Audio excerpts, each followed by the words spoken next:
one of the biggest things that I find important to speak about is selfishness. In Ezekiel 12, it says in verse 26 through 28, "The word of the Lord came to me, Son of man, the Israelites are saying, these visions he sees is for many years from now.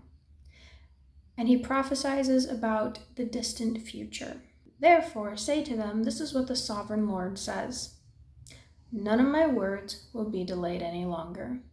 Whatever I say will be fulfilled, declares the sovereign Lord." My point to this is these people looked at it as, well, I'm okay.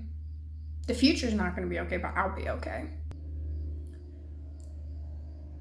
To not have regard for other people, for your family to come, your generations to come, is so selfish.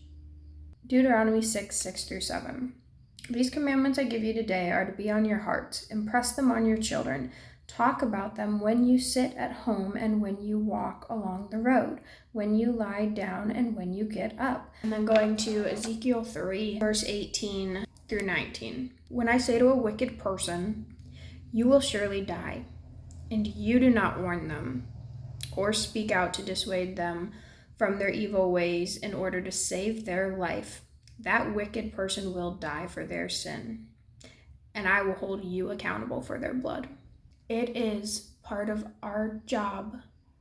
It is part of our serving, part of our calling as followers in Christ, as children of God, to be spreading the news to other people.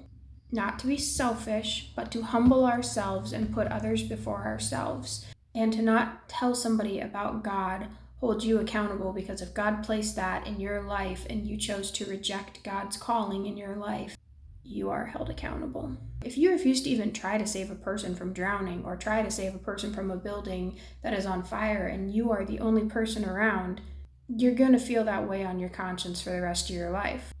And that's the same thing here, is if you don't tell somebody about God so that they can be saved and have everlasting life in heaven, you are, one, selfish out of your fear, but two, accountable for their blood. We have access to talking to everybody who has social media.